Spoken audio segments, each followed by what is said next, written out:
गुरुभ्यो नमः। श्रीमदानन्दतीर्थ भगवत्पादाचार्यकृतो नमः।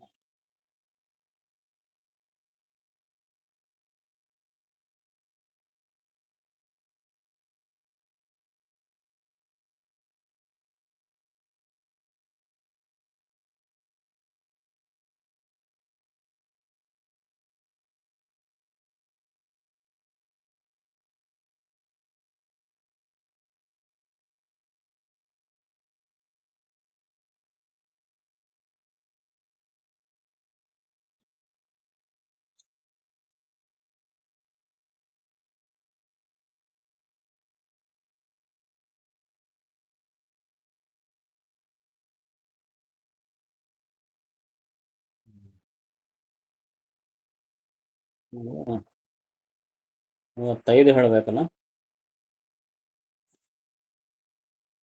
ಪಾವಕಾಗ್ನಿಕುಮಾರನೆನಿಸುವ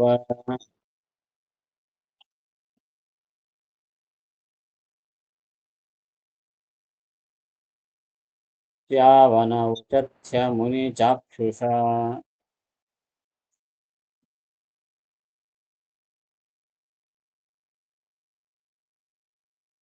ರೈವತ ಸ್ವಾರೋಚಿಷೋತ್ತಮ ಬ್ರಹ್ಮರುದ್ರೇಂದ್ರ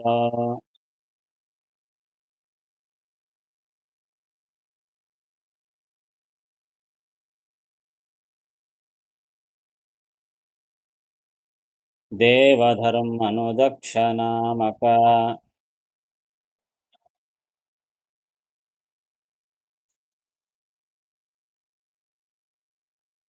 ತಾವರಣಿ ಶಶಿಬಿಂದು ಪೃಥು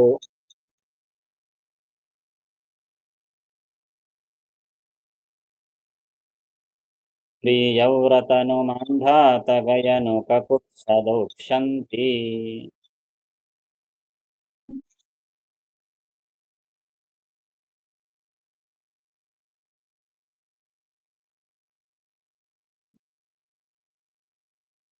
ಈಗ ಹಿಂದಿನ ಪದ್ಯದಲ್ಲಿ 18ನೇ ಕಕ್ಷಾವರೆಗೂ ಹೇಳಿದರು. ಹಿಂದಿನ ಪದ್ಯದಲ್ಲಿ ಕುವರ ವಿಘ್ನಪ ಧನಪ ಮೊದಲಾದವರು ಮಿತ್ರಗೆ ಕಿಂಚಿದಾಧಮರೆನಿಸಿಕೊಳ್ಳುತ್ತಿಹರು ಅಂತ ಹೇಳಿ ಆ ವಿನಾಯಕ ಕುಬೇರ ಇವರು 18ನೇ ಕಕ್ಷದಲ್ಲಿ ಬರ್ತಾರೆ. ಅವರು ಈ ಮಿತ್ರಗೆ ಸ್ವಲ್ಪ ಕಡಿಮೆ. ಯಾಕೆ? ಮಿತ್ರ 17ನೇ ಕಕ್ಷದಲ್ಲಿ ಬರ್ತಾನೆ, ಮಿತ್ರ ಎಂಬ ಸೂರ್ಯ. ಆತನಿಗಿಂತಲೂ ಇವರು ಸ್ವಲ್ಪ ಕಡಿಮೆ ಅಂತ 18ನೇ ಕಕ್ಷದ ಬಗ್ಗೆ ಹೇಳಿದರು. ಅದಾದ ಮೇಲೆ 19ನೇ ಕಕ್ಷದಲ್ಲಿ ಇರುವಂತಹ ಅವರ ಆವೇಶ ಅವತಾರ ಅದರ ಬಗ್ಗೆ ಹೇಳ್ತಾ ಇದ್ದಾರೆ. 19ನೇ ಕಕ್ಷ ಬಹಳ ದೊಡ್ಡ ಕಕ್ಷ, ಬಹಳ ಜನರು ಇದ್ದಾರೆ ಅದರಲ್ಲಿ. 19ನೇ ಕಕ್ಷದಲ್ಲಿ ಅದರಲ್ಲಿ ಯಾರ್ಯಾರು ಬರ್ತಾರೆ ಅಂತಂದ್ರೆ, ಪಾವಕ ಅಗ್ನಿಕುಮಾರ ನೆನೆಸುವ. ಪಾವಕ ಅಂತ ಆತ ಅಗ್ನಿಯ ಮಗ. ಪಾವಕ ಅಂತ ಅಗ್ನಿಗೂ ಹೆಸರಿದೆ. ಅಗ್ನಿಯ ಮಗನಾದವನು ಕೂಡ ಪಾವಕ ಅಂತ ಇನ್ನೊಬ್ಬನಿದ್ದಾನೆ. ಹೀಗಾಗಿ ಅಗ್ನಿಯ ಮಗನಾದ ಪಾವಕ ಆತ ಈ 19ನೇ ಕಕ್ಷದಲ್ಲಿ ಬರ್ತಾನೆ. ಪಾವಕ ಅಗ್ನಿಕುಮಾರ ನೆನೆಸುವ.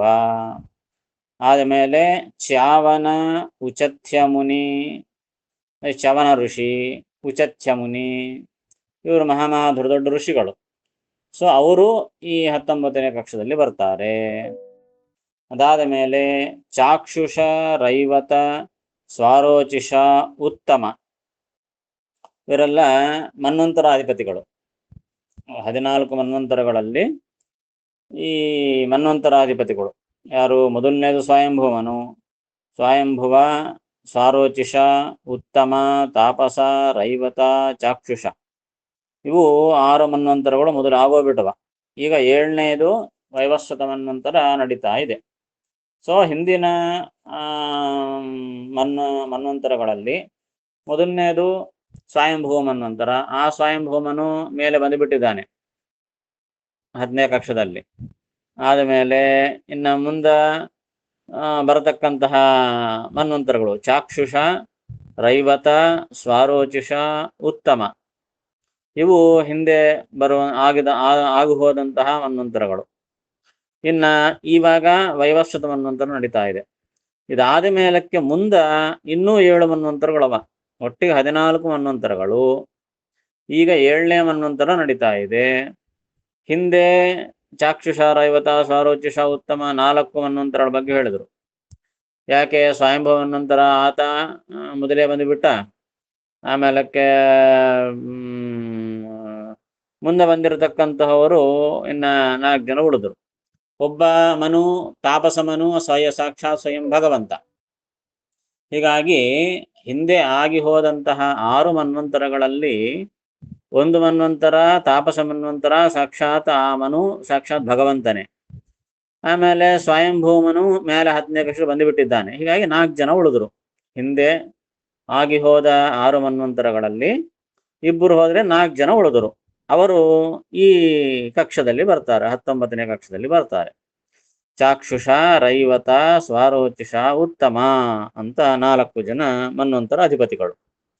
ಆದ ಮೇಲಕ್ಕೆ ಇನ್ನು ಮುಂದ ಈ ವೈವಸ್ವತ ಮನ್ವಂತರ ಈ ವೈವಸ್ವತಮನು ಮೇಲೆ ಎಲ್ಲಿ 7ನೇ ಮನು, ಈಗಿನ ವೈವಸ್ವತಮನು ಮೇಲೆ 16ನೇ ಕಕ್ಷದಲ್ಲಿ ಬಂದುಬಿಟ್ಟ. ಇನ್ನು ಇದಾದ್ಮೇಲಕ್ಕೆ ಮುಂದೆ ಬರತಕ್ಕಂತಹ 7 ಮನ್ವಂತರಗಳು ಯಾವುದು? ಬ್ರಹ್ಮ, ರುದ್ರ, ಇಂದ್ರ, ದೇವ, ಧರ್ಮ, ದಕ್ಷ ಅಂತ. ಅಂದ್ರೆ ಏನು? ಇವೆರಲ್ಲ ಸಾವರಣಿ. ಬ್ರಹ್ಮ ಸಾವರಣಿ, ಬ್ರಹ್ಮ ಅಂದ್ರೆ ಬ್ರಹ್ಮ ಸಾವರಣಿ. ರುದ್ರ ಅಂದ್ರೆ ರುದ್ರ ಸಾವರಣಿ. ಇಂದ್ರ ಅಂದ್ರೆ ಇಂದ್ರ ಸಾವರಣಿ. ದೇವ ಅಂದ್ರೆ ದೇವ ಸಾವರಣಿ. ಧರ್ಮ ಅಂದ್ರೆ ಧರ್ಮ ಸಾವರಣಿ. ದಕ್ಷ ಅಂದ್ರೆ ದಕ್ಷ ಸಾವರಣಿ. ಹೀಗೆ ಆ ಮುಂದಿನ ಮನ್ವಂತರಗಳು ಇವೆಲ್ಲ.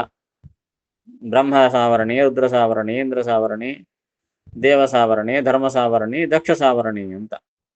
ಇವರೆಲ್ಲರೂ ಕೂಡ ಈ ಕಕ್ಷದಲ್ಲಿ ಬರ್ತಾರೆ, 19ನೇ ಕಕ್ಷದಲ್ಲಿ ಬರ್ತಾರೆ. ಅದಾದ ಮೇಲಕ್ಕೆ ಶಶಿಬಿಂದು, ಪೃಥು, ಪ್ರಿಯವ್ರತನು, ಮಾಂಧಾತ, ಗಯ, ಕಕುತ್ಸ, ದೌಶ್ಯಂತಿ ಇವರೆಲ್ಲ ಮಹಾ ಚಕ್ರವರ್ತಿಗಳು. ಶಶಿಬಿಂದು ಅಂತ ಒಬ್ಬ ಚಕ್ರವರ್ತಿ, ಪೃಥು ಒಬ್ಬ ಚಕ್ರವರ್ತಿ, ಭಾಗವತದಲ್ಲಿ ಕೇಳಿದ್ವಲ್ಲ ಪೃಥು ಚಕ್ರವರ್ತಿ ಇತಿಹಾಸ. ಮತ್ತೆ ಪ್ರಿಯವ್ರತ, ಸ್ವಯಂಭವ ಮನುವಿನ ಮಗನೇ ಈ ಪ್ರಿಯವ್ರತ. ಆಮೇಲೆ ಮಾಂಧಾತ, ಮಹಾನುಭಾವ ಮಾಂಧಾತ ಯವನಾಶನ ಮಗ. ಗಯ ಎಂಬ ಮಹಾರಾಜ, ಆತನ ಹೆಸರ ಮೇಲೆ ಗಯಾ ಕ್ಷೇತ್ರವಾಯಿತು. ಕಕುತ್ಸ್ಥ, ಈ ಸೂರ್ಯವಂಶದಲ್ಲಿ ಕಕುತ್ಸ್ಥ ಎಂಬ ರಾಜ ಬರ್ತಾನೆ. ಆ ಕಕುತ್ಸ ವಂಶದಲ್ಲಿ ಬಂದಿದ್ದಕ್ಕೇನೆ ರಾಮಚಂದ್ರನಿಗೆ ಕಾಕುತ್ಸ ರಾಮ ಅಂತ ಕರೀತಾರೆ. ಹೀಗಾಗಿ ಕಕುತ್ಸ್ಥ. ಆಮೇಲೆ ದೌಶ್ಯಂತಿ. ದೌಶ್ಯಂತಿ ಅಂದ್ರೆ ದುಷ್ಯಂತನ ಮಗ ಅಂತ ಅರ್ಥ. ದುಷ್ಯಂತನ ಮಗನಾದಂತಹ ಭರತ, ಆತ ಒಬ್ಬ ಭರತ. ದುಷ್ಯಂತನ ಮಗನಾದ ಭರತ, ಆತನನ್ನೇ ದೌಶ್ಯಂತಿ ಅಂತ ಕರೆದರು. ದೌಶ್ಯಂತಿ ಅಂದ್ರೆ ದುಷ್ಯಂತನ ಮಗನಾದ ಭರತ ಅಂತ ಅರ್ಥ. ಸೊ ಇಲ್ಲಿಗೆ ನಿಂದ್ರಿಸಿದ್ರು. ಇಲ್ಲಿ ಅಂದ್ರೆ ಇಷ್ಟೆಲ್ಲ ಇವರೇ ಮೊದಲಾದಂತಹ ಚಕ್ರವರ್ತಿಗಳೆಲ್ಲರೂ ಕೂಡ ಈ ಕಕ್ಷದಲ್ಲಿ ಬರ್ತಾರೆ ಅಂತ ಹೇಳ್ತಾ ಭರತನ ತನಕ ಬಂದ್ರು. ಬಂದ ತಕ್ಷಣ ಆ ಭರತನ ಇತಿಹಾಸದಲ್ಲಿ ಆ ಭರತ ಏನಾಗಿ ಹುಟ್ಟಿದ ಎಂಬುದನ್ನು ಮುಂದಿನ ಶ್ಲೋಕದಲ್ಲಿ ಹೇಳುತ್ತಾರೆ. ಇರ್ತದಲ್ಲ,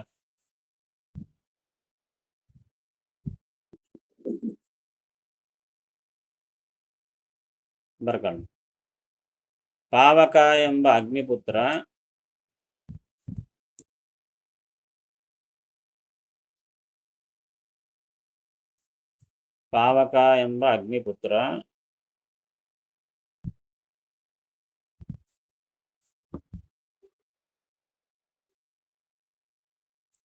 ಚ್ಯವನ ಮುನಿ,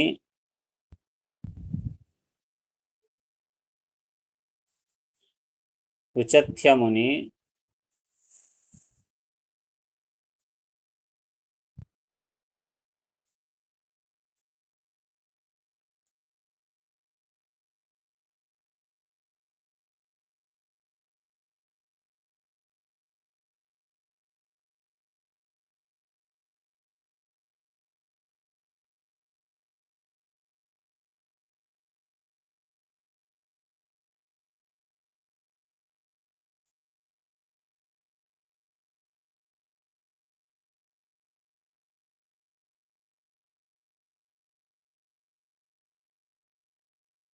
ಉಚಥ್ಯ ಮುನಿ,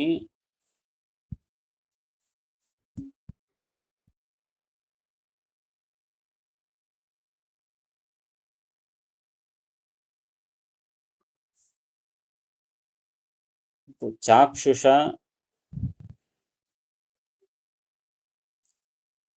ರೈವತ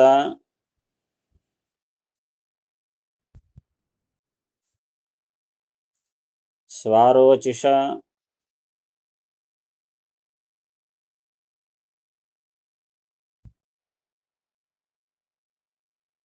ಉತ್ತಮ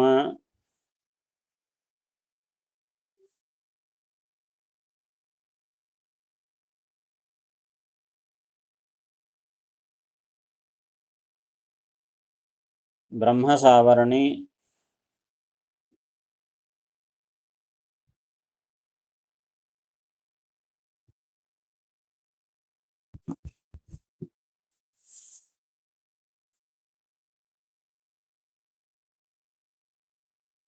ರುದ್ರಸಾವರಣಿ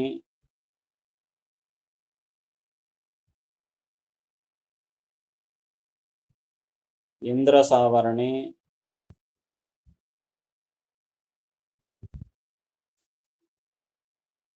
ದೇವಸಾವರಣಿ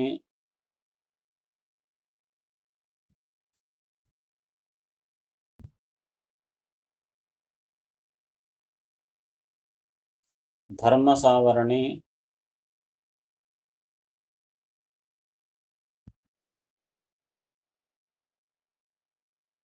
ದಕ್ಷಸಾವರಣಿ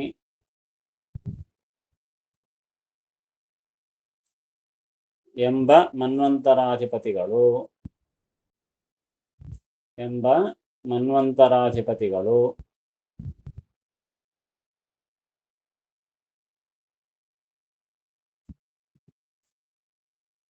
ಮತ್ತು ಶಶಬಿಂದು ಪೃಥು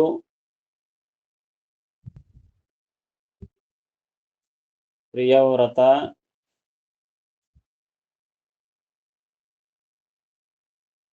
ಮಾಂಧಾತ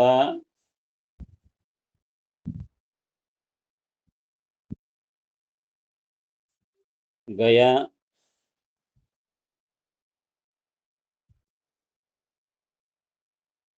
ಕಪುಸ್ಥ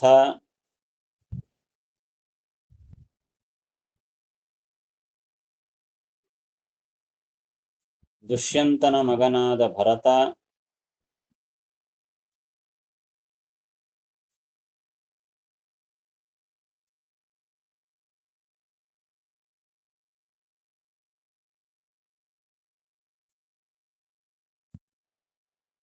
ಬ್ರಾಕೆಟ್ನ ಬರ್ಕೊಳ್ರಿ.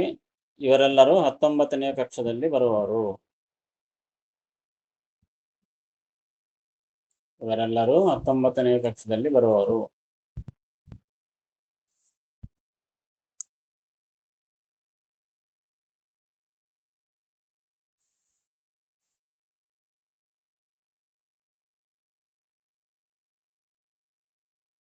ಗೊತ್ತಾಯ್ತಾ? ಇದರಲ್ಲಿ ಏನೋ ಸಂಶಯ ಇದನ್ನ?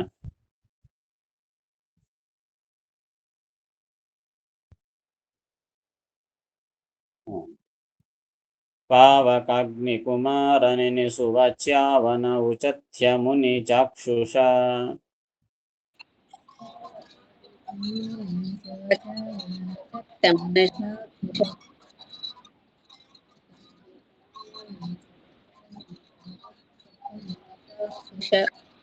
ರೈವತಸ್ವಾರೋಚಿಷೋತ್ತಮ ಬ್ರಹ್ಮ ರುದ್ರೇಂದ್ರ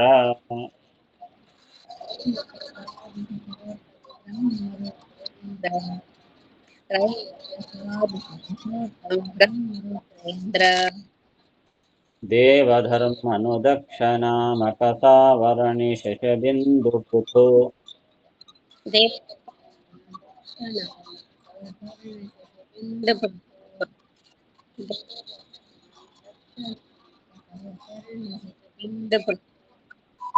ಪ್ರಿಯವ್ರತನು ಮಾಂಧಾತ ಗಯನು ಕಕುತ್ಥ ದೌಷ್ಯಂತಿ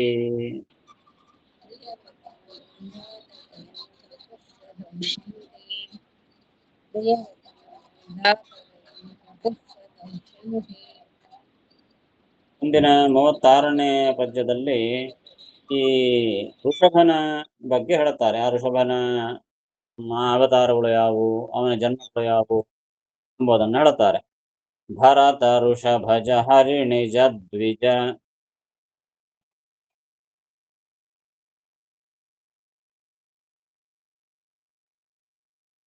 ಭರತ ಮೊದಲಾದ ಖಿಳರಾಯರೊಳಿರುತಿಹೊದು.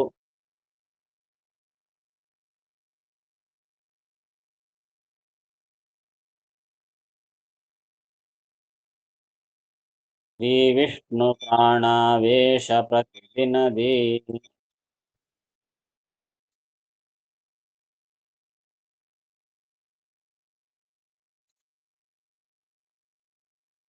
ವರ ದಿವಸ್ಪತಿ ಶಂಭುರದ್ಭುತ.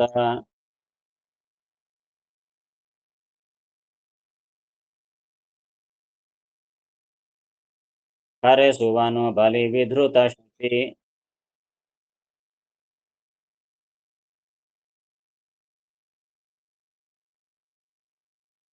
ನೆರೆಖಲು ಕೃತಧಾಮ ಮೊದಲಾದಷ್ಟ ಗಂಧರ್ವ.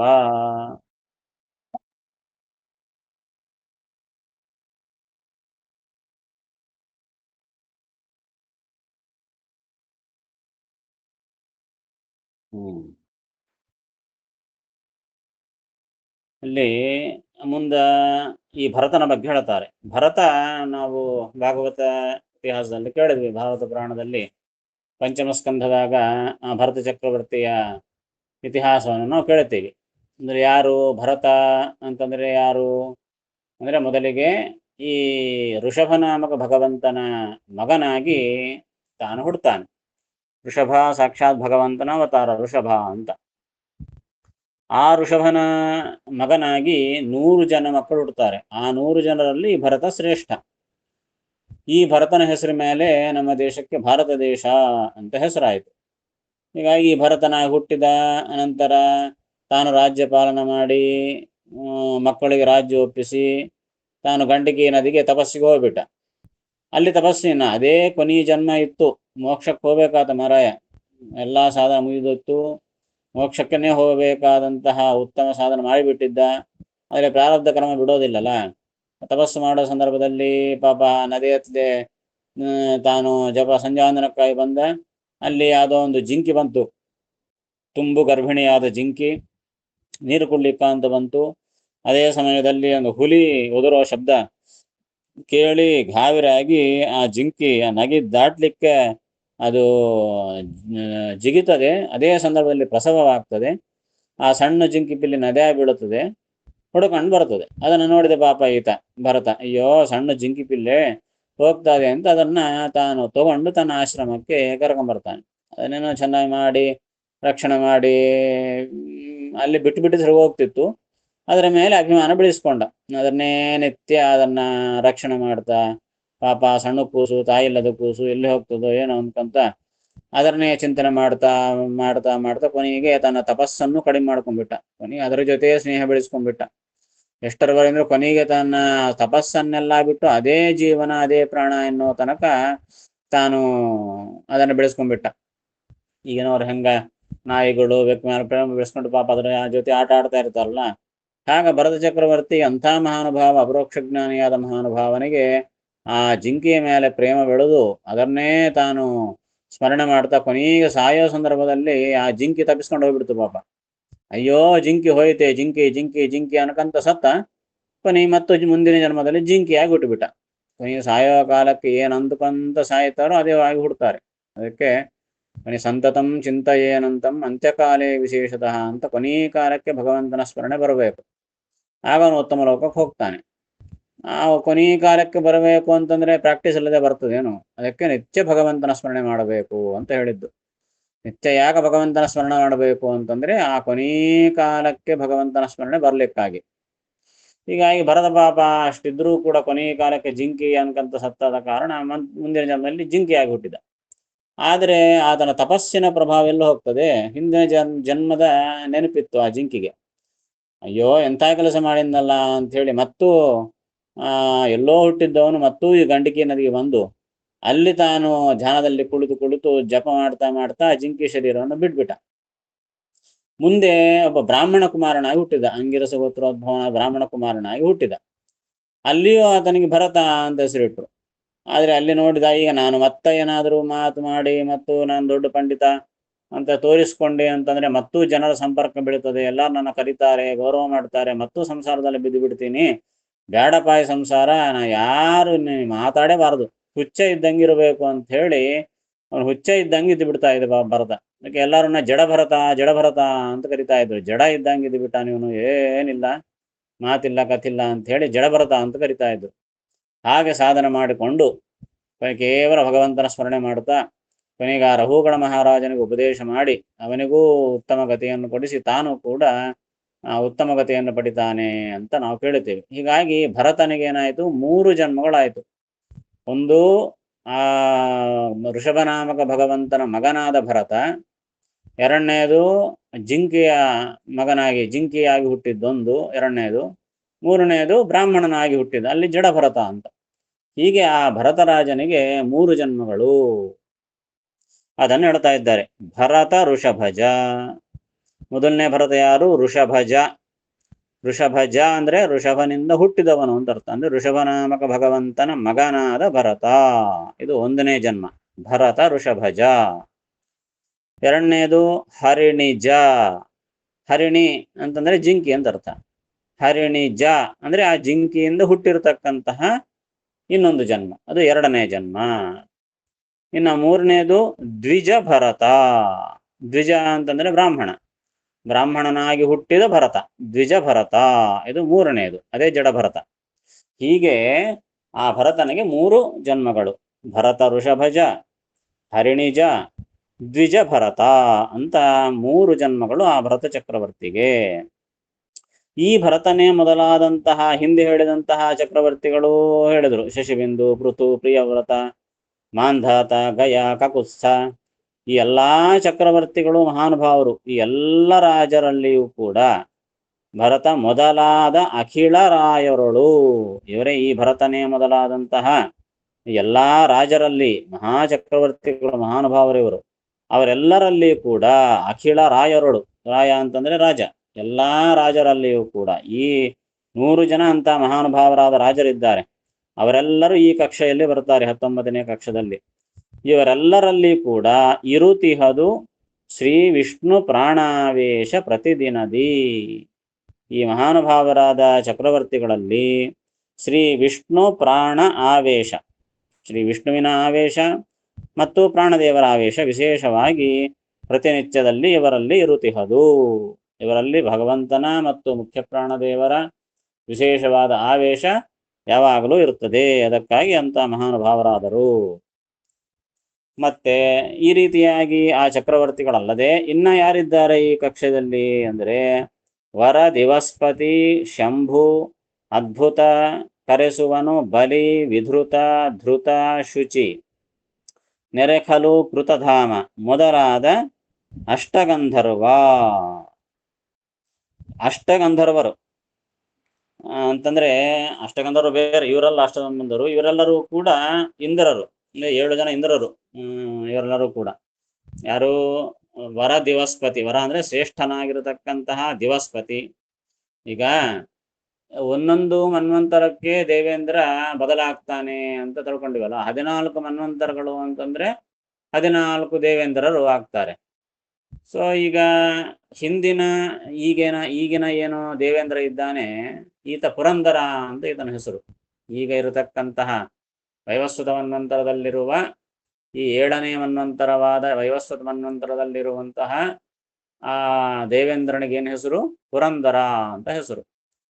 ಮತ್ತೆ ಹಿಂದಿನ ಮನ್ವಂತರ ಚಾಕ್ಷುಷ ಮನ್ವಂತರ 6ನೇದು, ಅಲ್ಲಿಯೂ ಕೂಡ ಈತನೇ ಇಂದ್ರನಾಗಿದ್ದ.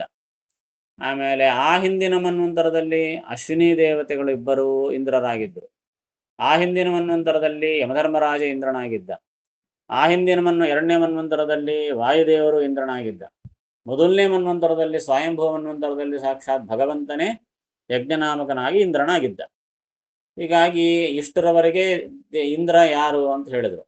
ಇನ್ನು ಮುಂದೆ ಬರತಕ್ಕಂತಹ 7 ಮನ್ವಂತರಗಳೇನವ, ಆ 7 ಮನ್ವಂತರಗಳಲ್ಲಿ ಬರುವಂತಹ ಇಂದ್ರರು ಯಾರು ಅಂದ್ರೆ ಅವರ ಹೆಸರು ಹೇಳ್ತಾ ಇದ್ದಾರೆ. ವರ ದಿವಸ್ಪತಿ, ಶಂಭು, ಅದ್ಭುತ, ಬಲಿ, ವಿಧೃತ, ಶುಚಿ. ಇವರು 7 ಜನ ಮುಂದೆ ಬರತಕ್ಕಂತಹ ಮನ್ವಂತರಗಳಲ್ಲಿ ತಾವು ಇಂದ್ರರಾಗ್ತಾರೆ. ವರ ಅಂದ್ರೆ ಶ್ರೇಷ್ಠರಾಗಿರತಕ್ಕಂತಹ ಇವರೆಲ್ಲರೂ ಕೂಡ ಮುಂದಿನ ಮನ್ವಂತರಗಳಲ್ಲಿ ತಾವು ಇಂದ್ರರಾಗ್ತಾರೆ. ನೆರೆ ಖಲು ಕೃತಧಾಮ. ಕೃತಧಾಮ ಎಂಬವನು ಕೂಡ ಒಬ್ಬ ಇಂದ್ರ. ನೆರೆ ಖಲು ಮತ್ತೆ ನೆರೆ ಖಲು ಅಂತ ಯಾರೋ ಹೆಸರು ಇಂದ್ರನ ಹೆಸರು ಅಂತ ಅನ್ಕೋಬೇಡ್ರಿ. ಮತ್ತ ನೆರೆ ಖಲು ಅಂತಂಬೋದು ಇದು ನಿಶ್ಚಯ. ಖಲು ಅಂತಂಬೋದು ಹೌದಲ್ಲ ಅಂತಂತೀವಲ್ಲ, ಇವರು ಅಂತ. ಹಾಗೆ ನಿಶ್ಚಯ ಅರ್ಥದಲ್ಲಿ ಇವರೇ ಆಗ್ತಾರೆ ಎಂಬ ಅರ್ಥದಲ್ಲಿ ನೆರೆ ಖಲು ಎಂಬ ಪದಗಳನ್ನು ಬಳಸ್ತಾರೆ. ಖಲು ಅಂತಂಬೋದು ಸಂಸ್ಕೃತ ಶಬ್ದ. ನೆರೆ ಖಲು ಅಂತಂದ್ರೆ ಇವರು ನಿಶ್ಚಯವಾಗಿ ಇವರು ಇಂದ್ರರಾಗ್ತಾರೆ ಅಂತ ಅರ್ಥ. ದಿವಸ್ಪತಿ, ಶಂಭು, ಅದ್ಭುತ, ಬಲಿ, ವಿಧೃತ, ಶುಚಿ, ಕೃತಧಾಮ ಅಂತ ಇವರು ಆ 7 ಜನ ಇಂದ್ರರು. ಅವರೆಲ್ಲರೂ ಈ ಕಕ್ಷದಲ್ಲಿ 19ನೇ ಕಕ್ಷದಲ್ಲಿ ಬರ್ತಾರೆ ಅವರೆಲ್ಲರೂ ಕೂಡ. ಆಮೇಲೆ ಮತ್ತೆ ಮುಂದೆ ಮೊದಲಾದ ಅಷ್ಟಗಂಧರ್ವರು, 8 ಜನ ಗಂಧರ್ವರು ಬೇರೆ ಇದ್ದಾರೆ. ಮತ್ತೆ ಅವರು ಕೂಡ ಇದೇ ಕಕ್ಷದಲ್ಲಿ ಬರ್ತಾರೆ. ಅವರ ವಿವರ ಮತ್ತೆ ಮುಂದಿನ ಪದ್ಯದಲ್ಲಿ ಕೊಡ್ತಾರೆ. ಅವರೆಲ್ಲ ಹಾ ಹಾ ಹೋ ಹೋ ತುಂಬರು ಮೊದಲಾದ ದೊಡ್ಡ ದೊಡ್ಡ ಗಂಧರ್ವರಿದ್ದಾರೆ. ಆ 8 ಜನ ಗಂಧರ್ವರು ಕೂಡ ಮಹಾನುಭಾವರು ಈ ಕಕ್ಷದಲ್ಲಿ ಬರ್ತಾರೆ. ಹೀಗೆ ಈ 19ನೇ ಕಕ್ಷದಲ್ಲಿ ಬರತಕ್ಕಂತಹ ಮಹಾನುಭಾವರ ಬಗ್ಗೆ ಇಲ್ಲಿ ತಿಳಿಸ್ತಾ ಇದ್ದಾರೆ.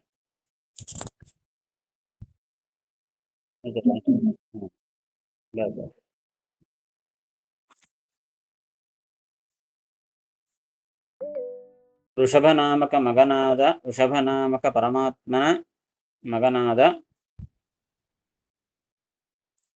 ಋಷಭನಾಮಕ ಪರಮಾತ್ಮನ ಮಗ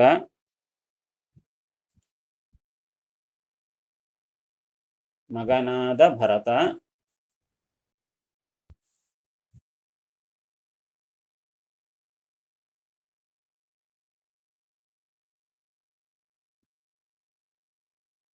ಜಿಂಕೆಯ ಜನ್ಮ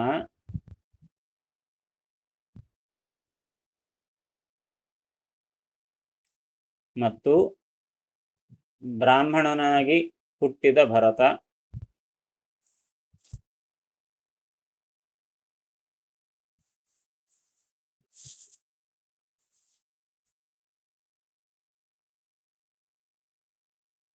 ಈ 3 ಭರತನಿಗೆ ಜನ್ಮಗಳು.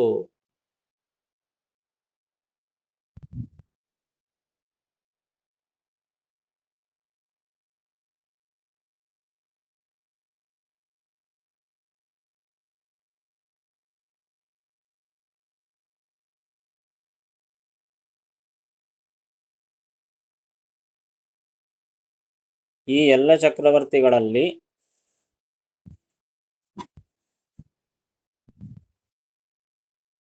ಎಲ್ಲ ಚಕ್ರವರ್ತಿಗಳಲ್ಲಿ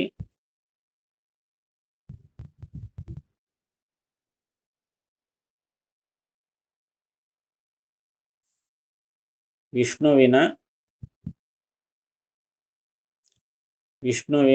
ಮತ್ತು ವಾಯುದೇವರ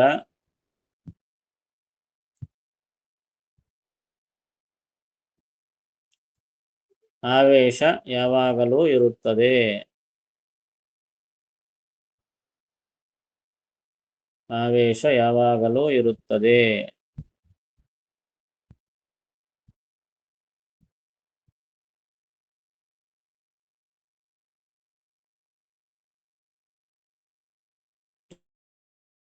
ಶ್ರೇಷ್ಠರಾದ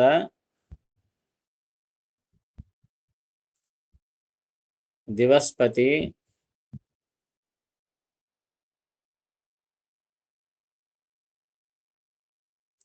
ಶಂಭು, ಅದ್ಭುತ,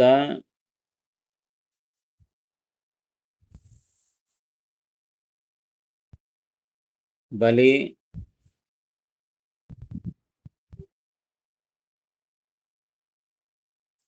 ವಿಧೃತ,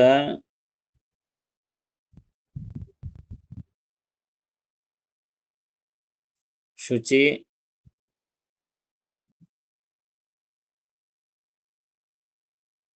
ಕೃತಧಾಮ,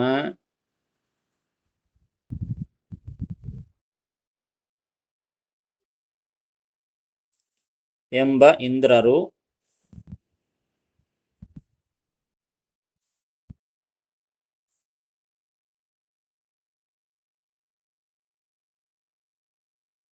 ಮತ್ತು 8 ಜನ ಗಂಧರ್ವರು,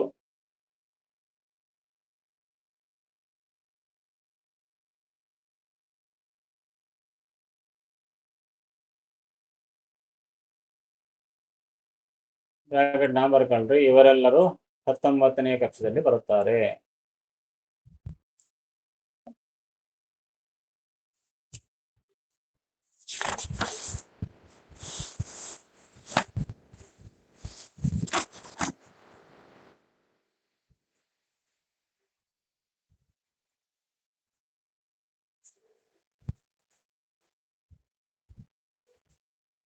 ಭರತ ಋಷಭಜ ಹರಿಣಿಜ ದ್ವಿಜ ಭರತ ಮೊದಲಾದ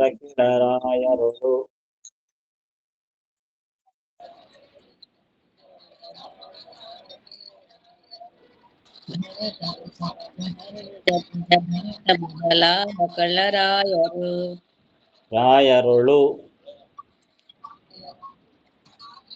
ಇರುತಿಹದು ಶ್ರೀ ವಿಷ್ಣು ಪ್ರಾಣವೇಶಪತಿ ನದಿ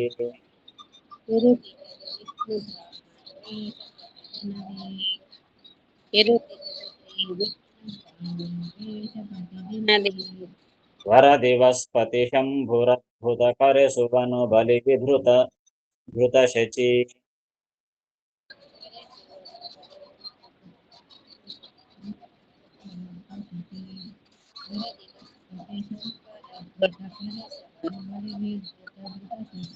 ರೆಖಲು ಕೃತಧಾಮ ಮೊದಲಾದಷ್ಟ ಗಂಧರ್ವ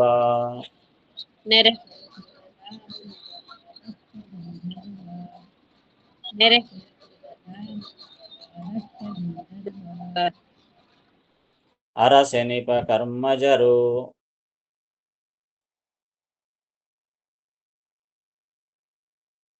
ವೈಶ್ವಾನರ ಗಧಮ ಶತಗುಣದಿ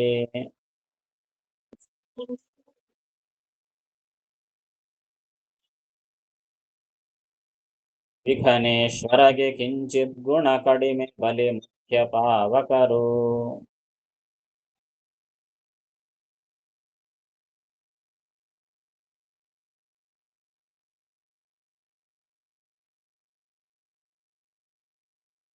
ಶರಭ ಪರ್ಜನ್ಯಾಖ್ಯ ಮೇಘಪ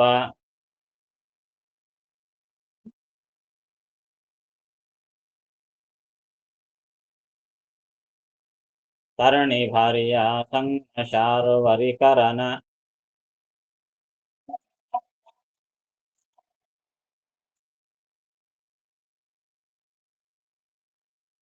ಪತ್ನಿಯು ರೋಹಿಣಿ ಶ್ಯಾಮಲೆಯು ದೇವಕಿಯು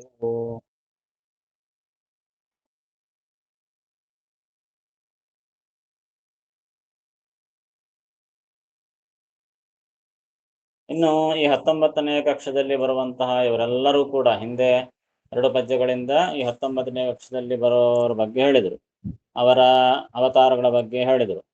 ಅರಸೆನಿಪ ಕರ್ಮಜರು, ಎಲ್ಲ ಅರಸು ಅಂದ್ರೆ ರಾಜರು. ಹಿಂದೆ ಹೇಳಿರತಕ್ಕಂತಹ ರಾಜರು ಇವರೆಲ್ಲ ಕೂಡ ಏನು ಕರ್ಮಜ ದೇವತೆಗಳು. ಕರ್ಮಜರು ಅಂದ್ರೆ ಕರ್ಮಜ ದೇವತೆಗಳು ಅಂತ ಅರ್ಥ. ದೇವತೆಗಳಲ್ಲಿ ಆಜಾನಜ ದೇವತೆಗಳು, ಕರ್ಮಜ ದೇವತೆಗಳು ಅಂತ ಇರ್ತಾರೆ. ಇವರೆಲ್ಲ ಕರ್ಮಜ ದೇವತೆಗಳ ಕೆಳಗೆ ಬರ್ತಾರೆ. 19ನೇ ಕಕ್ಷದಲ್ಲಿ ಬರುವಂತಹ ಇವರೆಲ್ಲರೂ ಆ ಕರ್ಮಜ ದೇವತೆಗಳಿಗೆ ಸಮಾನರಾದ ಮಹಾನುಭಾವರು ಇವರೆಲ್ಲರೂ ಕೂಡ. ಈ ಚಕ್ರವರ್ತಿಗಳು ಇವರೆಲ್ಲ ಅರಸೆನಿಪ ಕರ್ಮಜರು ಅಂದ್ರೆ ಈ ಚಕ್ರವರ್ತಿಗಳು ಎಂಬವರು ಇವರೆಲ್ಲರೂ ಕೂಡ ಕರ್ಮಜ ದೇವತೆಗಳು. ಮತ್ತೆ ವೈಶ್ವಾನರ ಗಧಮ ಶತಗುಣಧಿ, ಇವರೆಲ್ಲರೂ ಕೂಡ ವೈಶ್ವಾನರಗೆ, ವೈಶ್ವಾನರ ಅಂತಂದ್ರೆ ಅಗ್ನಿ ಅಂದರ್ಥ. ಆ ಅಗ್ನಿಗೆ ಇವರೆಲ್ಲರೂ ಕೂಡ ಅಧಮ ಶತಗುಣದಿ, 100 ಗುಣ ಕಡಿಮೆಯಾದವರು ಇವರೆಲ್ಲರೂ ಕೂಡ ಅಂತ ಅರ್ಥ. ಅಗ್ನಿಗಿಂತಲೂ ಇವರೆಲ್ಲರೂ 100 ಗುಣದಿಂದ ಕಡಿಮೆಯಾದವರು. ಮತ್ತು ವಿಘ್ನೇಶ್ವರಗೆ, ವಿಘ್ನೇಶ್ವರ ಅಂದ್ರೆ ವಿಘ್ನೇಶ್ವರ, ಆ ವಿಘ್ನೇಶ್ವರಗೆ ಅಂದ್ರೆ ಗಣಪತಿಗೆ ಕಿಂಚಿತ್ ಗುಣ ಕಡಿಮೆ. ಬಲಿ ಮುಖ್ಯ ಪಾವಕರು, ಬಲಿ ಅಂದ್ರೆ ಹಿಂದೆ ಹೇಳಿದ್ರು, ಬಲಿ ಮೊದಲಾದ 7 ಜನ ಇಂದ್ರರು ಮತ್ತು ಪಾವಕ, ಪಾವಕ ಅಂದ್ರೆ ಅಗ್ನಿಯ ಮಗನಾದಂತಹ ಪಾವಕ, ಇವರೆಲ್ಲರೂ ಈ ಕಕ್ಷದಲ್ಲಿ ಬಂದ್ರಲ್ಲ. ಸೊ ಈ ಬಲಿ ಮತ್ತು ಪಾವಕ ಇವರೆಲ್ಲರೂ ಕೂಡ ಆ ಅಗ್ನಿಗಿಂತಲೂ 100 ಗುಣ ಕಡಿಮೆ ಮತ್ತು ವಿಘ್ನೇಶ್ವರಗೆ ಕಿಂಚಿತ್ ಗುಣ ಕಡಿಮೆ. ವಿಘ್ನೇಶ್ವರಿಗೆ ಗಣಪತಿಗೆ ಸ್ವಲ್ಪ ಗುಣ ಕಡಿಮೆ ಅಂತ ಅರ್ಥ. ಯಾಕೆ ವಿಘ್ನೇಶ್ವರ 18ನೇ ಕಕ್ಷದಲ್ಲಿ ಬಂದಾತ, ಇವರು 19ನೇ ಕಕ್ಷದಲ್ಲಿ ಬಂದವರಾದ ಕಾರಣ ಆ ವಿಘ್ನೇಶ್ವರಿಗಿಂತಲೂ ಸ್ವಲ್ಪ ಕಡಿಮೆ, ಅಗ್ನಿಗಿಂತಲೂ 100 ಗುಣ ಕಡಿಮೆ ಇವರೆಲ್ಲರೂ ಕೂಡ ಅಂತ ಹೇಳ್ತಾರೆ. ಸೊ ಇಲ್ಲಿಗೆ 19ನೇ ಕಕ್ಷವನ್ನು ಮುಗಿಸಿ ಮುಂದೆ 20ನೇ ಕಕ್ಷದ ಬಗ್ಗೆ ಹೇಳ್ತಾರೆ. ಯಾರು? ಶರಭ ಪರ್ಜನ್ಯಾಖ್ಯ ಮೇಘಪ. ಶರಭ ಮತ್ತು ಪರ್ಜನ್ಯಾಖ್ಯ, ಆಖ್ಯ ಅಂದ್ರೆ ಹೆಸರು. ಶರಭ ಪರ್ಜನ್ಯ ಎಂಬ ಹೆಸರುಳ್ಳ ಮೇಘಪ. ಮೇಘಪ ಅಂದ್ರೆ ಮೇಘ ಅಭಿಮಾನಿ, ಮೇಘಗಳನ್ನು ಪಾಲಿಸುವವನು ಅಂತ ಅರ್ಥ. ಅಂದ್ರೆ ಮೇಘಗಳಿಗೆ ಅಭಿಮಾನಿಯಾದಂಥವನು. ದ್ವಾದಶಾದಿತ್ಯರಲ್ಲಿ ಈ ಪರ್ಜನ್ಯ ಎಂಬ ಒಬ್ಬ ಆದಿತ್ಯ, 12 ಸೂರ್ಯರಲ್ಲಿ ದ್ವಾದಶಾದಿತ್ಯರಲ್ಲಿ ಈತ ಒಬ್ಬಾತ ಪರ್ಜನ್ಯ ಎಂಬುದು. ಈತ ಮೇಘಾಭಿಮಾನಿಯಾದ ಸೂರ್ಯ ಈತ. ಸೊ ಶರಭ ಮತ್ತು ಪರ್ಜನ್ಯ ಎಂಬ ಹೆಸರುಳ್ಳಂತಹ ಆ ಮೇಘಾಭಿಮಾನಿಯಾದಂತಹ ಸೂರ್ಯ ಇದೇ ಈ 20ನೇ ಕಕ್ಷದಲ್ಲಿ ಬರ್ತಾನೆ. ಇನ್ನ ಯಾರು ಬರ್ತಾರೆ ಅಂದ್ರೆ ತರಣಿ ಭಾರ್ಯ ಸಂಜ್ಞಾ. ತರಣಿ ಅಂತಂದ್ರೆ ಸೂರ್ಯ, ಈ ಪ್ರಧಾನ ಸೂರ್ಯ. ತರಣಿ ಭಾರ್ಯ, ಆ ಪ್ರಧಾನ ಸೂರ್ಯನ ಹೆಂಡತಿ ಯಾರು? ಸಂಜ್ಞಾ. ಆ ಸೂರ್ಯನ ಹೆಂಡತಿಯಾದಂತಹ ಸಂಜ್ಞಾ ಎಂಬ ಆಕೆ ಹೆಸರು. ಆ ಸಂಜ್ಞಾ ಈ 20ನೇ ಕಕ್ಷದಲ್ಲಿ ಬರ್ತಾಳೆ. ಇನ್ನ ಯಾರು ಬರ್ತಾರೆ? ಶಾರ್ವರಿಕರನ ಪತ್ನಿಯು ರೋಹಿಣಿ. ಶಾರ್ವರಿಕರ, ಶಾರ್ವರಿ ಅಂತಂದ್ರೆ ಬೆಳದಿಂಗಳು ಅಥವಾ ರಾತ್ರಿ ಅಂತ ಅರ್ಥ. ಶಾರ್ವರಿಕರ ಅಂದ್ರೆ ಆ ಬೆಳದಿಂಗಳು ರಾತ್ರಿ ಮಾಡತಕ್ಕಂಥವನು ಯಾರು? ಚಂದ್ರ. ಸೊ ಶಾರ್ವರಿಕರ ಅಂದ್ರೆ ಚಂದ್ರ ಅಂತ ಅರ್ಥ. ಶಾರ್ವರಿಕರನ ಪತ್ನಿ, ಆ ಚಂದ್ರನ ಪತ್ನಿ ಯಾರು? ರೋಹಿಣಿ. ಚಂದ್ರನ ಪತ್ನಿಯಾದಂತಹ ರೋಹಿಣಿ ಆಕೆ ಕೂಡ ಈ ಕಕ್ಷದಲ್ಲೇ ಬರ್ತಾಳೆ, 20ನೇ ಕಕ್ಷದಲ್ಲಿ. ಇನ್ಯಾರು ಬರ್ತಾರೆ? ಶ್ಯಾಮಲೆಯು, ದೇವಕಿಯು. ಶ್ಯಾಮಲ, ಶ್ಯಾಮಲ ಅಂತಂದ್ರೆ ಯಮಧರ್ಮರಾಜನ ಪತ್ನಿ ಶ್ಯಾಮಲ. ಆಮೇಲೆ ದೇವಕಿ, ದೇವಕಿ ಯಾರು? ಯಮಧರ್ಮರಾಜನ ಪತ್ನಿ. ಅಂದ್ರೆ ಈ ಶ್ಯಾಮಲ ದೇವಕಿಯಾಗಿ ಹುಡ್ತಾಳೆ. ಈ ದೇವಕಿ ಯಾರು ಅಂತಂದ್ರೆ ಅದೇ ಕೃಷ್ಣ ಪರಮಾತ್ಮನ ತಾಯಿ ಅಂತ ಅನ್ಬಾರ್ದು, ಆ ದೇವಕಿ ಬೇರೆ. ವಸುದೇವನ ಹೆಂಡತಿಯಾದ ದೇವಕಿ, ದೇವಕಿ ವಸುದೇವರು, ಆ ದೇವಕಿ ಬೇರೆ. ಇನ್ನೊಬ್ಬ ದೇವಕಿ ಇದ್ದಾಳೆ. ಯಾರಾಕಿ ಅಂತಂದ್ರೆ ಈ ಧರ್ಮರಾಜನ ಹೆಂಡತಿ. ಈ ಯಮಧರ್ಮರಾಜನೇ ಧರ್ಮರಾಜನಾಗಿ ಹುಟ್ಟಿಂದಲ್ಲ, ಪಂಚಪಾಂಡವರಲ್ಲಿ ಒಬ್ಬಾದ ಧರ್ಮರಾಜ. ಸೊ ಆ ಮೂಲ ರೂಪದಲ್ಲಿ ಯಮಧರ್ಮರಾಜನ ಹೆಂಡತಿ ಶ್ಯಾಮಲ ಆಕೆ ಹೆಸರು. ಆ ಯಮಧರ್ಮರಾಜನೇ ಇಲ್ಲಿ ಧರ್ಮರಾಜನಾಗಿ ಅವತಾರ ಮಾಡಿದ. ಆಗ ದೇವಕಿ ಎಂಬಂತಹ ಆಕೆಯನ್ನು ಮದುವೆ ಮಾಡಿಕೊಳ್ತಾನೆ. ಆ ದೇವಕಿ ಯಾರು ಅಂದ್ರೆ ಈ ಶ್ಯಾಮಲನೇ. ಹೀಗಾಗಿ ಶ್ಯಾಮಲೆಯು ದೇವಕಿಯು, ಆಕೆ ಕೂಡ ಈ 20ನೇ ಕಕ್ಷದಲ್ಲಿ ಬರ್ತಾಳೆ. ಇನ್ನು ಮುಂದೆ ಆ ಕಕ್ಷದಲ್ಲಿ ಬರ್ತಕ್ಕಂಥವ್ರ ಬಗ್ಗೆ ಕೂಡ ಹೇಳ್ತಾರೆ.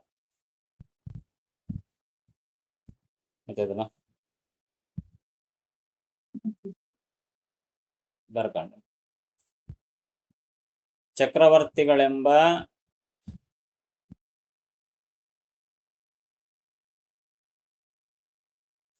ಕರ್ಮಜ ದೇವತೆಗಳು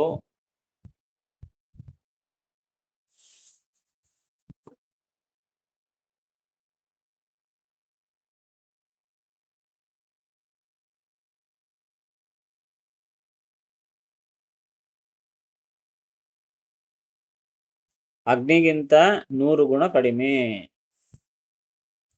ಅಗ್ನಿಗಿಂತ 100 ಗುಣ ಕಡಿಮೆ.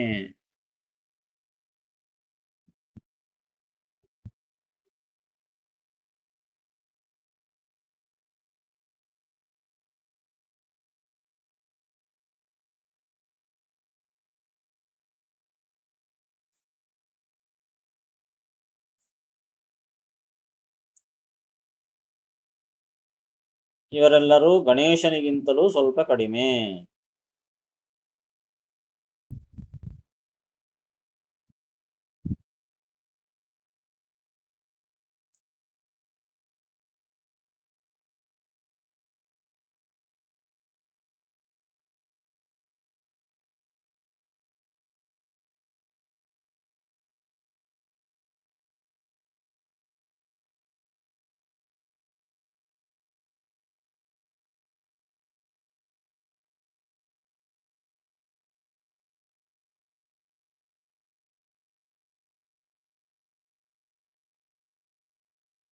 ಇವರೆಲ್ಲರೂ ಎಂಬುವ ಕಡೆಗೆ ಬ್ರಾಕೆಟ್ನಾಗೆ ಬಲಿ ಪಾವಕ ಮೊದಲಾದವರು ಅಂತ ಬರ್ಕೊಳ್ರಿ. ಇವರೆಲ್ಲರೂ ಎಂಬುವ ಕಡೆಗೆ ಬ್ರಾಕೆಟ್ ಬರ್ಕೊಳ್ರಿ. ಬಲಿ ಪಾವಕ ಮೊದಲಾದವರು ಅಂತ.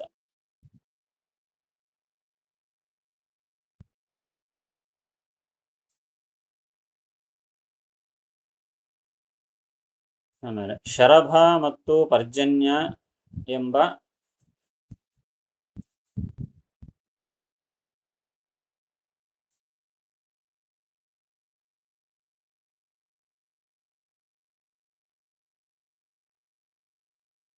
ಮೇಘಾಭಿಮಾನಿ ಸೂರ್ಯ,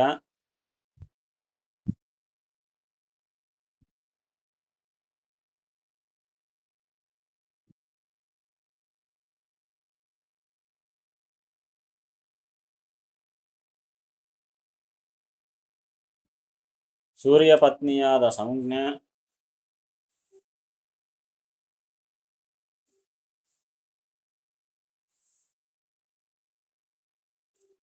ಚಂದ್ರ ಪತ್ನಿಯಾದ ರೋಹಿಣಿ,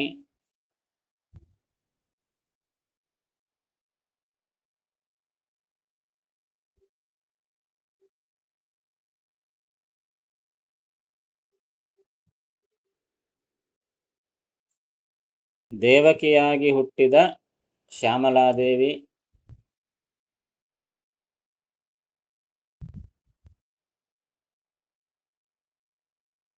ದೇವಕಿಯಾಗಿ ಹುಟ್ಟಿದ ಶ್ಯಾಮಲಾದೇವಿ,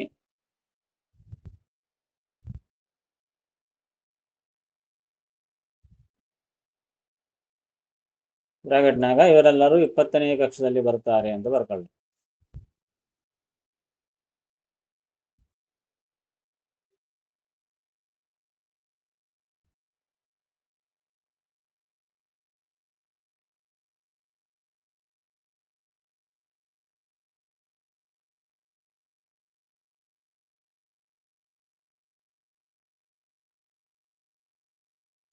ಅರಸೆನಿಪ ಕರ್ಮಜರು ವೈಶ್ವಾನರ ಕಥಮ ಶತಗುಣದಿ,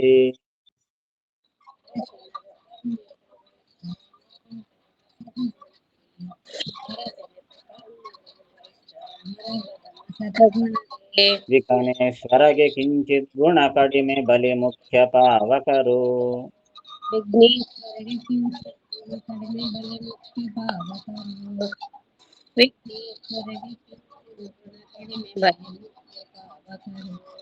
ಶರಭ ಪರ್ಜನ್ಯಾಖ್ಯ ಮೇಘ ಪತರಣಿ ಭಾರ್ಯಾ ಸಂಜ್ಞಾ,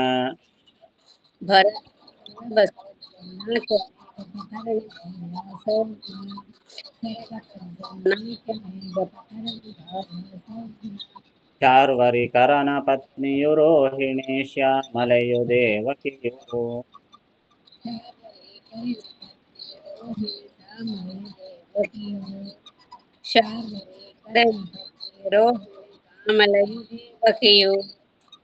ಅರಸಿಯನಿ ಪಳು ಧರ್ಮರಾಜಗೆ,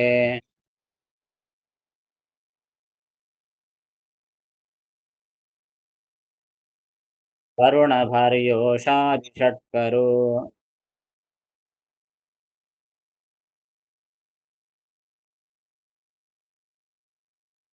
ಕೊರತೆಯನಿ ಪರು ಪಾವಕಾಜ್ಯರಿಗೆರಡು ಗುಣದಿಂದ,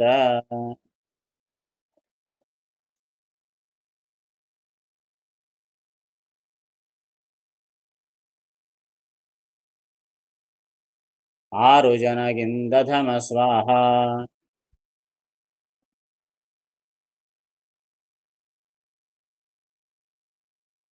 ಹರೆಸುವಳು ಶಾದೇವಿ,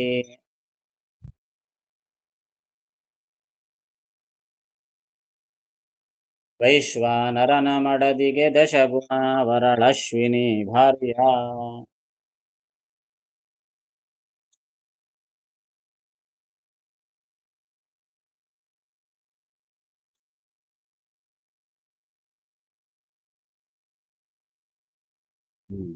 ಹೀಗೆ ಹಿಂದಿನ ಪದ್ಯದಿಂದ ಇದಕ್ಕೆ ಕನೆಕ್ಷನ್.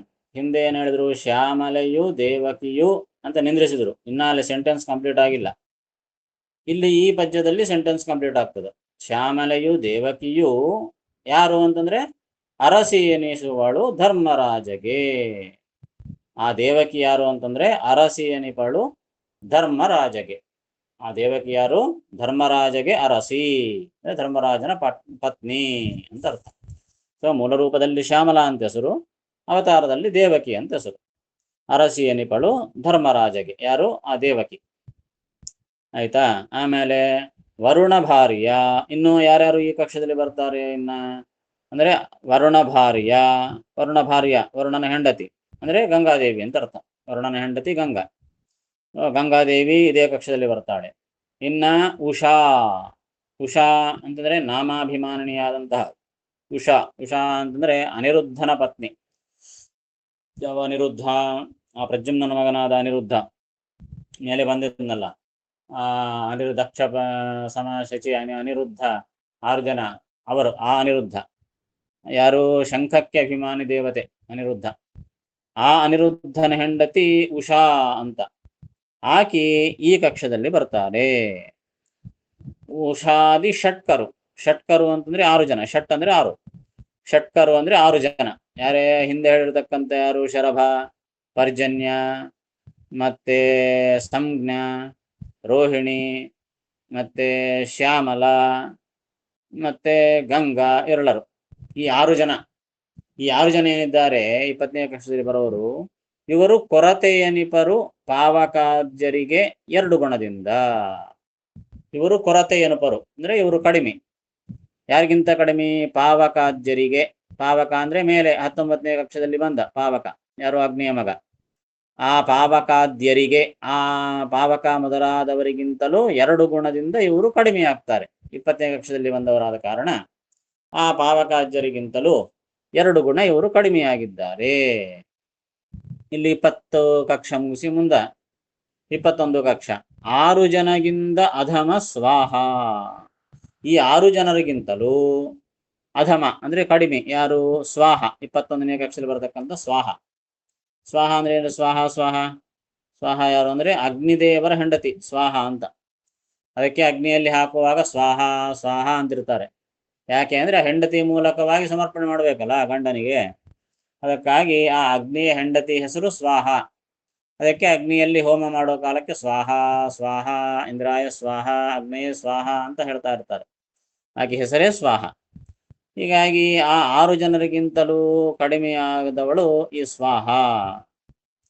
ಆಮೇಲೆ ಇನ್ನ ಕರೆಸುವಳು ಉಷಾದೇವಿ, ವೈಶ್ವಾನರ ಮಡದಿಗೆ ದಶಗುಣ ಅವರಳು ಅಶ್ವಿನಿ ಭಾರ್ಯ. ಅಗ್ನಿಪತ್ನಿ ಆಗಿರತಕ್ಕಂಥ ಯಾರು ಏಕೆಂದ್ರೆ ಅದಕ್ಕೆ ಸ್ವಾಹ, ಕರೆಸುವಳು ಉಷಾದೇವಿ, ವೈಶ್ವಾನರನ ಮಡದಿಗೆ ದಶಗುಣ ಅವರಳು ಅಶ್ವಿನಿ ಭಾರ್ಯ. ವೈಶ್ವಾನರ ಮಡದಿ ಅಂದ್ರೆ ಅಗ್ನಿಯ ಹೆಂಡತಿ ಯಾರು? ಸ್ವಾಹ. ಇಲ್ಲಿ ತನಕ ಬಂದ್ರು. ಆ ಸ್ವಾಹಾಗಿಂತಲೂ ಕಡಿಮೆ ಯಾರು? ಮುಂದೆ 22ನೇ ಕಕ್ಷದವರು ಯಾರು ಅಂತಂದ್ರೆ ದಶಗುಣ ಅವರಳು ಅಶ್ವಿನಿ ಭಾರ್ಯ. ಅಶ್ವಿನಿ ದೇವತೆಗಳ ಹೆಂಡತಿ ಅಶ್ವಿನಿ ಭಾರ್ಯ. ಆಕೆ ಹೆಸರು ಕೂಡ ಉಷಾನೆ. ಆ ಅಶ್ವಿನಿ ದೇವತೆಗಳ ಹೆಂಡತಿ ಹೆಸರು ಕೂಡ ಉಷಾದೇವಿ. ಸೊ ಇಲ್ಲಿ ಕನ್ಫ್ಯೂಸ್ ಆಗಬಾರ್ದು, ಇಬ್ಬರು ಉಷಾದೇವಿಗಳಿದ್ದಾರೆ. ಯಾರು? ಅನಿರುದ್ಧನ ಹೆಂಡತಿಯಾದ ಉಷಾದೇವಿ, ಆಕಿ 20ನೇ ಕಕ್ಷದಲ್ಲಿ ಬರ್ತಾಳೆ. ಇನ್ನು ಈಕಿ ಅಶ್ವಿನಿ ದೇವತೆಗಳ ಹೆಂಡತಿಯಾದಂತಹ ಉಷಾ, ಆಕಿ 22ನೇ ಕಕ್ಷದಲ್ಲಿ ಬರ್ತಾಳೆ. ಹೀಗಾಗಿ ಅದಕ್ಕೆ ಇಲ್ಲಿ ಅಶ್ವಿನಿ ಭಾರ್ಯ ಅಂತಂದ್ರು. ಉಷಾದೇವಿ ಯಾರು? ಅಶ್ವಿನಿಗಳ ಭಾರ್ಯ. ಆಕಿ ಈ ಸ್ವಾಹಾಗಿಂತಲೂ ದಶಗುಣ ಅವರಳು, 10 ಗುಣ ಕಡಿಮೆಯಾದವಳು ಅಂತ ಆ ತಾರತಮ್ಯದ ಬಗ್ಗೆ 22ನೇ ಕಕ್ಷ ತನಕ ಬಂದು ಹೇಳಿದೆ. ಆಯ್ತದಲ್ಲ?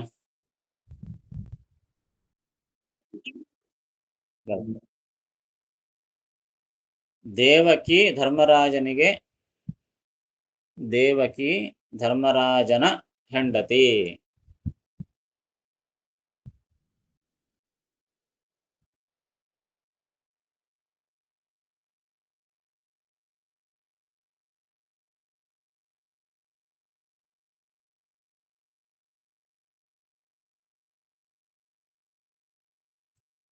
ವರುಣನ ಹೆಂಡತಿಯಾದ ಗಂಗಾ,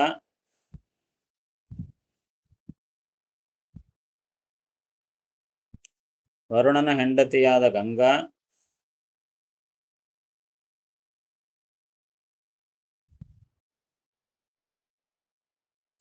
ಅನಿರುದ್ಧ ಪತ್ನಿಯಾದ ಉಷಾ, ಅನಿರುದ್ಧ ಪತ್ನಿಯಾದ ಉಷಾ,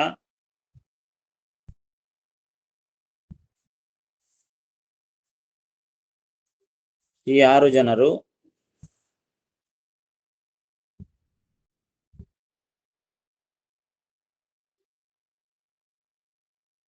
ಪಾವಕ ಮೊದಲಾದವರಿಗಿಂತ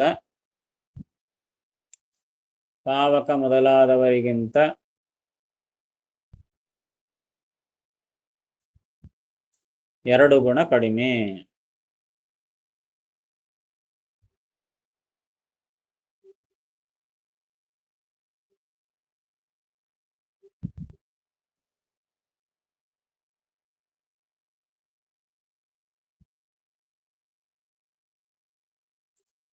ಈ 6 ಜನಕ್ಕಿಂತಲೂ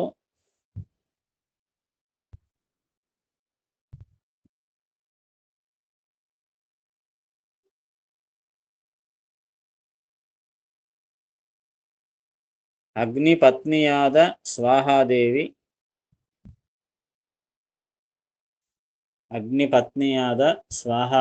ಕಡಿಮೆ.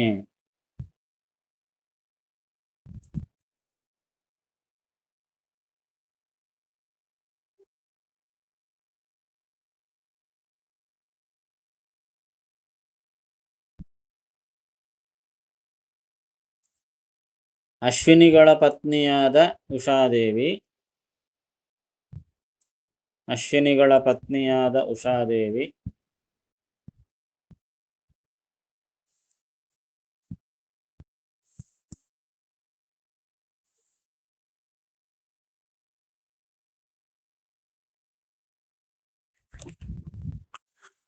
ಸ್ವಾಹಾದೇವಿಗಿಂತಲೂ 10 ಗುಣ ಕಡಿಮೆ. ಸ್ವಾಹಾದೇವಿಗಿಂತಲೂ 10 ಗುಣ ಕಡಿಮೆ.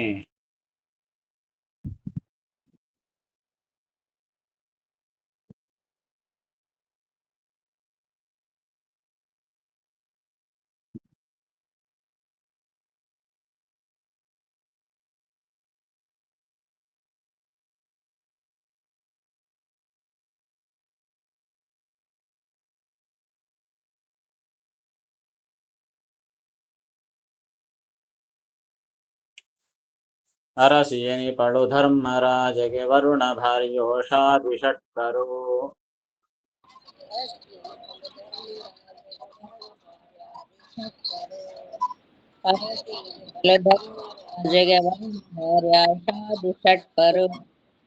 ಹೊರತೆಯನಿಪರು ಪಾವಕಾದ್ಯರಿಗೆರಡು ಗುಣದಿಂದ.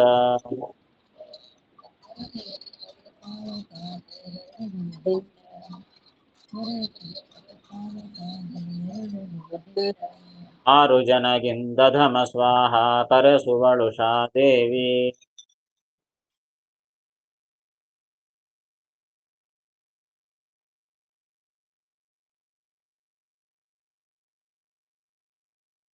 ವೈಶ್ವಾನರನ ಮಡದಿಗೆ ದಶಗುಣಾವರಳಶ್ವಿನಿ ಭಾರ್ಯ.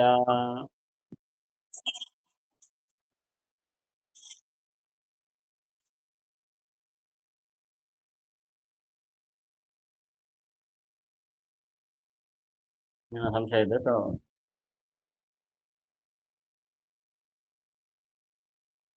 ವೈಶ್ವಾನರ ಅಂತ ಅಗ್ನಿ ಹೆಸರು. ನಮ್ಮ ಶರೀರದಲ್ಲಿರುವ ಭಗವಂತನ ಹೆಸರು ವೈಶ್ವಾನರ ಅಂತ. ನಮ್ಮ ಶರೀರದಲ್ಲಿದ್ದು ಜೀರ್ಣ ಮಾಡತಕ್ಕಂತಹ ಭಗವಂತನ ರೂಪಕ್ಕೆ ವೈಶ್ವಾನರ ಅಂತ ಹೆಸರು. ಆತ ಬೇರೆ. ಅದು ಆ ವೈಶ್ವಾನರ ಎಂಬುದು ಭಗವದ್ ರೂಪ.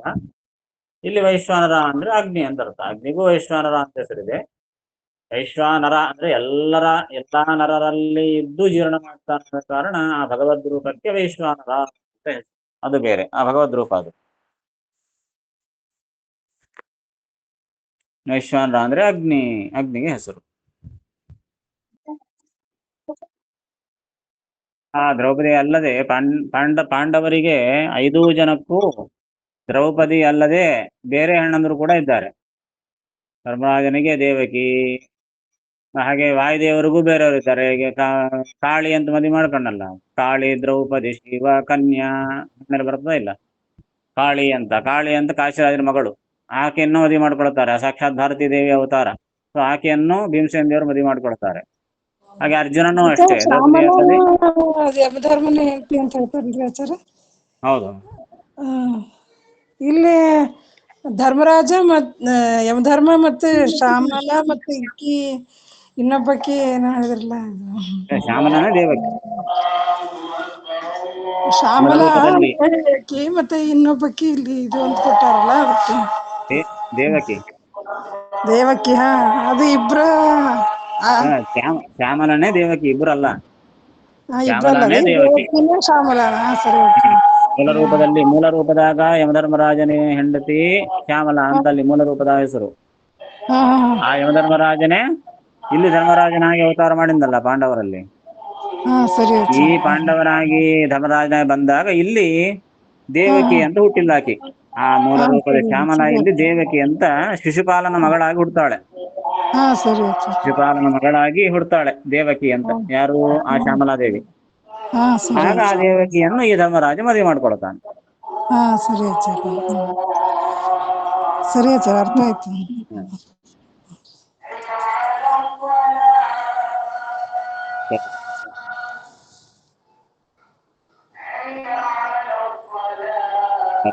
ಧರ್ಮರಾಜ ವರ್ಷಕ್ಕೆ ಯಮನಂತ ಹೋಗ್ತಾ ಇದ್ದಾನ, ಅವನು ಸಾಕು ಮಾಡೋಣ.